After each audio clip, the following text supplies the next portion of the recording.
तो hello guys, मेरा नाम है प्रिंस और आप देख रहे हैं एनिमे समीक्षा। चलिए वीडियो को शुरू करते हैं। तो एपिसोड के स्टार्ट में हम सभी रुकीज और सभी एस्कॉर्ट्स को डंजन में देखते हैं और आज वो फ्लोर 36 से फ्लोर 50 तक जाने वाले होते हैं। फिर हम देखते हैं कि और उनको अच्छी फीलिंग नहीं आ रही होती और वो कहता है कि हम ये काम आसानी से पूरा कर सकते हैं, लेकिन मुझे डंजन में कुछ बुरा फील हो रहा है। फिर कैरोलाइन ओरन से कहती है कि मैं फ्रंट लाइंस पर फाइट करना चाहती हूँ, तो अगर तुम मुझे फाइटिंग की कुछ एडवाइस दोगे तो मुझे काफी अच्छा लगेगा। तो ओरन उससे कहता है कि अकेले तुम बहुत ही कम चीजें कर सकती हो, तो तुम्हें खुद को एक टीम का पार्ट समझना चाहिए। हम देखते हैं कि ये एडवाइस उसको उतनी पसंद नहीं आती, तो लोगन कैरोलाइन से कहता है कि ये काफी अच्छी एडवाइस है, बल्कि काफी फेमस एल्बर्ट ने भी साथ में काम करने को इम्पोर्टेंट बताया है। एल्बर्ट का नाम सुनकर ओरुन बोलता है कि वो नाइट स्काई सिल्वर का अनडिफीटेड एस था और मैंने सुना था कि पिछले साल वो फ्लोर 92 पर ब्लैक ड्रैगन से लड़ते हुए मारा गया। हम देखते हैं कि ये सुनकर कैरोलाइन काफी ज्यादा सीरियस और सैड होकर बोलती है कि लेकिन वो अपने साथियों को प्रोटेक्ट करते हुए मारे गए थे, जबकि ये काम तो डिफेंडर को करना चाहिए था। कैरोलाइन कहती है कि वो जानते थे कि अगर वो मारे गए तो सभी की स्माइल्स डिसअपियर हो जाएंगी और कुछ नहीं बचेगा। फिर वो कहती है कि इसलिए जिन लोगों को तुम प्रोटेक्ट करते हो तुम्हें उन्हें खुद से काफी ज्यादा दूर रखना चाहिए। फिर उसके एक्सप्रेशंस को देखकर ओरुन सोचता है कि आउटसाइडर होने के नाते मुझे इसमें इन्वॉल्व नहीं होना चाहिए। फिर हम देखते हैं कि सोफिया और लोगन दोनों ओरुन से पूछते हैं कि और ज्यादा स्ट्रॉन्ग बनने के लिए उनको क्या क्या करना होगा। तभी हम देखते हैं कि सीन चेंज हो जाता है और फिर हम देखते हैं कि सेल्मा ओरुन से पूछती है कि तुम एल्बर्ट के बारे में बात कर रहे थे, है ना। सेल्मा ओरुन को बताती है कि एल्बर्ट का लॉस हमारे लिए काफी बड़ा था और उसकी वजह से हीरोज पार्टी ग्रेट डंजन को कॉन्कर करने में हमसे आगे निकल गई थी। फिर सेल्मा कहती है कि हम अभी भी उसकी जगह को भरने की कोशिश कर रही हैं, लेकिन वो काफी हार्ड है। फिर सेल्मा उससे पूछती है कि तुमने इसके बारे में क्या सोचा है, तो अरुण उससे कहता है कि एक पार्टी में दो एन्चेंटर नहीं हो सकते। तो सेल्मा उससे कहती है कि लेकिन तुम हमारे साथ एक सोर्समैन बनकर आई हो, तो मैं बॉस बैटल में तुम पर नजर रखूंगी। फिर अगली सीन में हम सभी को फ्लोर 40 पर देखते हैं और अब वो वहाँ से अलग अलग ग्रुप्स में स्प्लिट हो जाएंगे और फिर वो बॉस से फाइट करने के लिए वापस से मिल जाएंगे। फिर हम देखते हैं कि इस बार भी ओरुन के साथ सिर्फ ग्रुप 10 ही होता है और फिर ओरुन उनको बताता है कि डंजन में काफी सारे रास्ते होते हैं, तो तुम्हें स्प्लिट होकर फ्लोर बॉस को ढूंढना सीखना होगा। फिर ओरुन उनको बताता है कि सभी एडवेंचरर्स कई बार एक्सपीडिशन करके फ्लोर का पूरा मैप बना लेते हैं और बाकियों के साथ उस इन्फॉर्मेशन को शेयर करते हैं। तो कैरोलाइन ओरुन से कहती है कि तो फिर तुम्हें हमें वो इन्फॉर्मेशन शेयर करनी होगी, क्योंकि तुम तो डंजन में सबसे ज्यादा डीपर गई हो। तभी लोगन ओरुन से पूछता है कि हमें लोअर फ्लोर्स और डीपर फ्लोर्स के बारे में बताओ। तो ओरुन उनको बताता है कि लोअर फ्लोर 76 से स्टार्ट होती हैं और वो बर्फ से ढके माउंटेन जैसे होती हैं, और जब तुम उनमें और ज्यादा अंदर जाते हो तो बर्फ का तूफान स्टार्ट हो जाता है। तभी सोफिया उससे पूछती है कि फ्लोर 91 से स्टार्ट होने वाले डीपर फ्लोर कैसे होते हैं, तो ओरुन उससे कहता है कि वो एक स्वैम्प होता है। तभी कैरोलाइन उससे पूछती है कि वहाँ पर कैसे मॉन्स्टर्स होते हैं। तो हम देखते हैं कि इतने सारे क्वेश्चंस को एक साथ सुनकर वो उनसे एक बार में एक ही क्वेश्चन पूछने के लिए कहता है। तभी सीन चेंज हो जाता है और हम देखते हैं कि हीरोज पार्टी गिल्ड में जाती है और लोना एक लड़की एलेनोरा से गिल्ड मास्टर को वहाँ पर बुलाने के लिए कहती है। तभी सीन चेंज हो जाता है और हम देखते हैं कि ग्रुप 10 को अभी भी एक भी मॉन्स्टर नहीं मिला होता और फिर ये देखकर ओरुन मन में सोचता है कि ये वही फीलिंग है जो मुझे डंजन में एंटर करने से पहले आ रही थी। ये ऐसा है जैसे कि मॉन्स्टर्स किसी से डर रही हो। तभी हम देखते हैं कि वहाँ पर एक मॉन्स्टर आ जाता है, तो कैरोलाइन उसको देखते ही उस पर चार्ज कर देती है और तभी वो मॉन्स्टर कैरोलाइन पर अटैक करने वाला होता है, लेकिन ओरुन उसकी एजिलिटी को डाउन कर देता है और फिर कैरोलाइन उसको मार देती है। फिर लोगन कैरोलाइन से कहता है कि एज़ुर गॉब्लिन काफी ज्यादा फास्ट और स्ट्रॉन्ग होते हैं, अगर ओरुन ने उसको डीबफ नहीं किया होता। तभी कैरोलाइन उससे कहती है कि क्या फर्क पड़ता है, मैंने उसको मार तो दिया ना। तो ओरुन उससे कहता है कि डिफेंडर पार्टी का कोर होता है, तो अगर तुम डेंजर में होगी तो तुम तुम्हारे साथियों को भी खतरे में डाल दोगी। तो हम देखते हैं कि कैरोलाइन उससे सॉरी बोलती है। फिर ओरुन उसको बताता है कि डोज टाइप डिफेंडर के पास एक डिफेंस एक्टिव डिफेंस होता है, मैं तुमको वो सिखाता हूँ। फिर ओरुन उसको बताता है कि हर लिविंग थिंग अटैक करने से पहले खुद को प्रिपेयर करती है, तो अगर तुम उस मोमेंट पर उन पर अटैक करोगी तो वो आगे बढ़कर अटैक नहीं कर पाएंगे। हम देखते हैं कि ये सुनकर वो काफी ज्यादा खुश हो जाती है और उससे पूछती है कि तो अब मैं फ्रंट पर फाइट कर सकती हूँ, है ना। तो ओरुन उससे कहता है कि मत बोलो तुम एक डिफेंडर हो जिसका काम एनिमी की अटेंशन खुद पर डालकर उन्हें अटैक करने से रोकना होता है। तभी हम देखते हैं कि लोगन ओरुन से पूछता है कि अब मुझको कुछ सिखाओ। तभी सीन चेंज हो जाता है और हम देखते हैं कि लूना गिल्ड मास्टर से सभी को बाहर टेलीपोर्ट करने के लिए कहती है और बताती है कि फ्लोर 92 का बॉस ब्लैक ड्रैगन डंजन के हायर मिडल या लोअर फ्लोर में कहीं पर मूव हो गया है। हम देखते हैं कि ये सुनकर गिल्ड मास्टर शॉक हो जाता है और तभी वो लड़की एलिनोरा वहाँ पर आकर गिल्ड मास्टर से कहती है कि रूल्स के हिसाब से ये करने से पहले हमें कॉन्फ्रेंस करनी होगी। लूना कहती है कि हमारे पास इतना टाइम नहीं है, डंजन में लोगों को नहीं पता कि वहाँ पर क्या हो रहा है। तभी सीन चेंज हो जाता है और लोगन ओरुन से पूछता है कि मैं डीबफ के बारे में जानना चाहूंगा। तो ओरुन उसको बताता है कि डीबफ काफी एडवांस मैजिक होता है और उसको करने के लिए तुम्हें हर मॉन्स्टर का एग्जैक्ट मैजिक रेजिस्टेंस समझना होगा। फिर ओरुन ओरुन कहता है कि फ्लोर बॉस और फ्लोर 61 से आगे के फ्लोर्स पर आने वाले स्ट्रॉन्ग मॉन्स्टर्स पर उसका ज्यादा फर्क नहीं पड़ता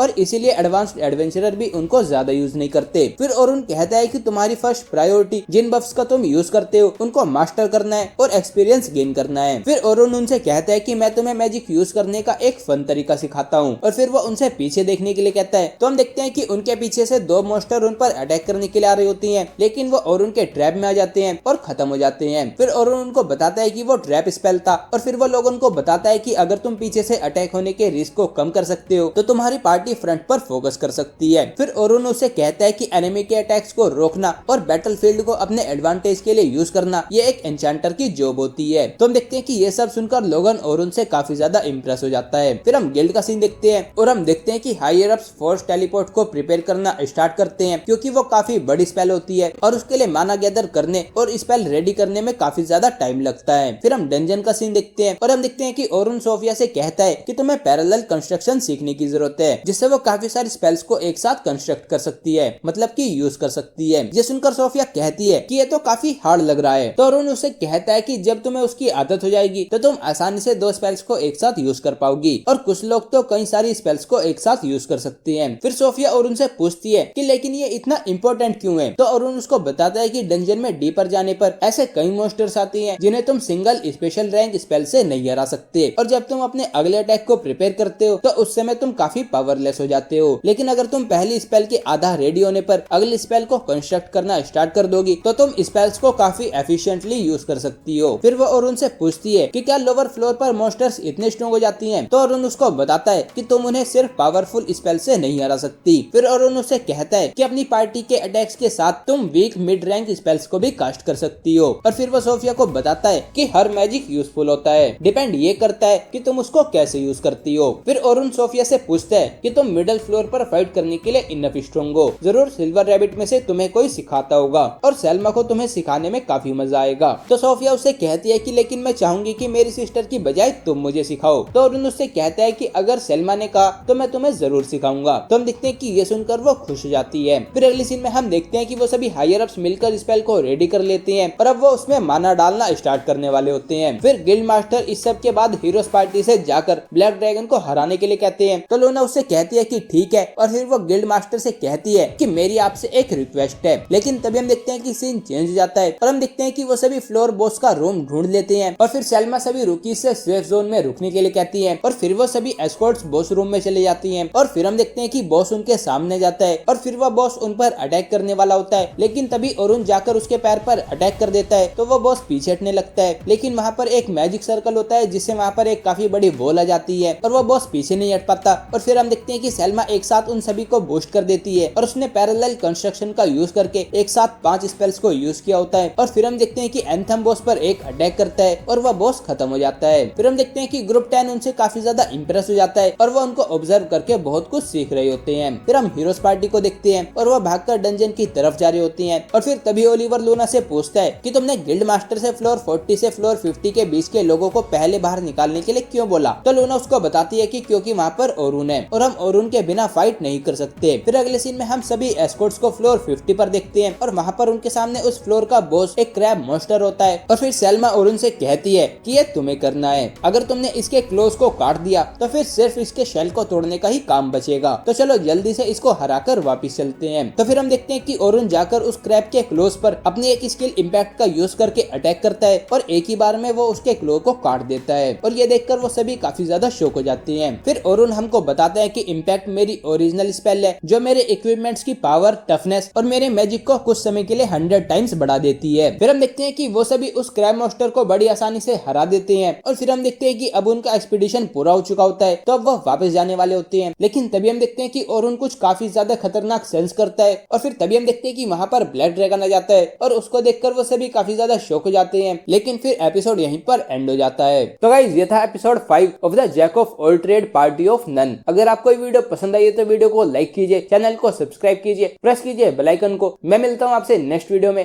थैंक यू।